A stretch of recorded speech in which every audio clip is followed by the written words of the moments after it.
Баршаңызға сәлем, менің арнама қош келдіңіздер. Сіздермен бүгін жаңғақтан жасалатын пирогтың рецептімен бөлісемін. Видео рецепті соңына дейін қарап, лайк, комментарий қалдыруды ұмытпаңыздар. Міндетті түрде каналға тіркеліп кетіңіздер.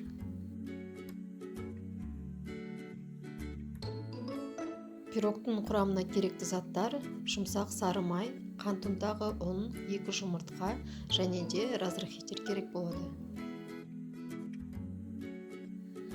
Ең алдымен жұмсақ сары май мен қант ұнтағын миксермен араластырып аламыз.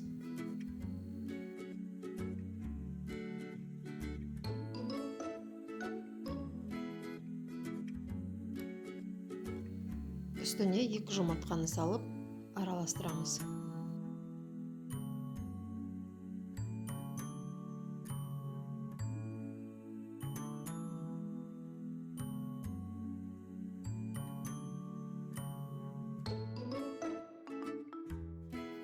Араластырып болған соң үстіне ұн саламыз.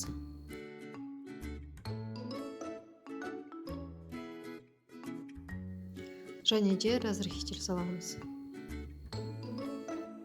Қамырымызды илеп аламыз. Мендегі форманың диаметрі 26, бетіне пергамент қағаз төсейміз осылай.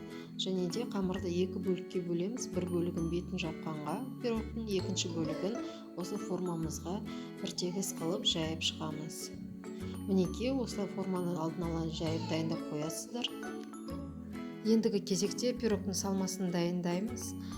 Ол үшін бізге осылай қантты ерітіп аламыз орташа отта. Еріген қанттың үстіне сливкиді, қайнап тұрған сливкиді құямыз. Сливки салқын күйде құймаңыздар. Және де әрі қарай жаңғағымызды саламыз. Және майды саламыз. Мінекей дайын болды. Пирогтың үстіне салмамызды салып,